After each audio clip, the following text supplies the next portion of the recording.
دیکھیے، اللہ کے عشق میں انسان مبتلا اسی وقت ہوگا جب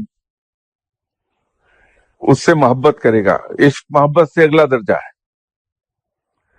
اور انسان جس سے محبت کرتا ہے اس کی ہر بات ماننے میں خوشی محسوس کرتا ہے، دوڑ دوڑ کے اس کی باتیں مانتا ہے. اگر کسی اور سے بھی پتہ چل جائے کہ میرے محبوب کو یہ بات پسند ہے تو اس بات کو پورا کرتا ہے.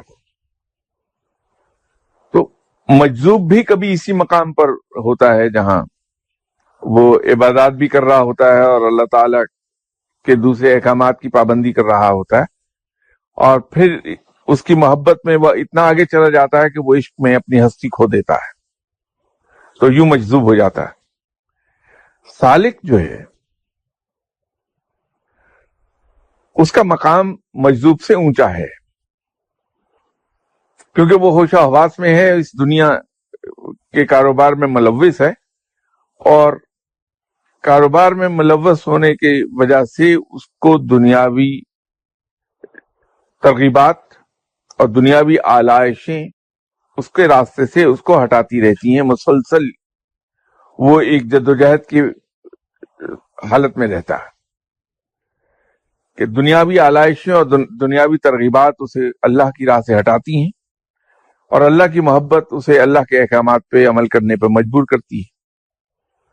تو جب وہ ساری عمر برائی سے لڑتا رہتا ہے اور نیکی کی طرف رہتا ہے تو اس وجہ سے سالک کو زیادہ بلند مقام دیا جاتا ہے، اس کو فضیلت ہے مجذوب پر.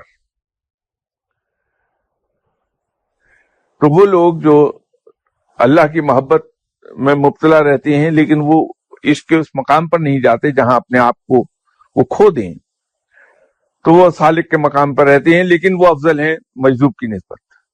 یہ یاد رکھیے گا. تو اسی لیے وہ سالک حضرات جنہوں نے ترک دنیا کر کے اللہ کو حاصل کیا اور اللہ کے ہو گئے، ان کی نسبت ان اولیاء کرام کو زیادہ افضل گنا جائے گا جو دنیا میں بھی رہے، دنیاوی فرائض بھی پورے ادا کیے انہوں نے جو اللہ نے ان پر فرض کیے ہیں، اور رب کی راہ پر بھی چلے اور ولایت کے درجے تک پہنچے.